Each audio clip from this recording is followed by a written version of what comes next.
Hello guys, welcome to CloudRaga. So in previous video, we saw how to achieve inheritance by using extends keyword, and that was with classes.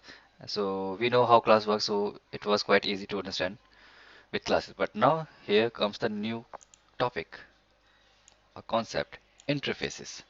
So right now we don't know what is interface, so let's have some idea about interface first. Then we will try to achieve inheritance by using this thing. So what is interface? Just it looks like a class, but with some extra functionalities or features.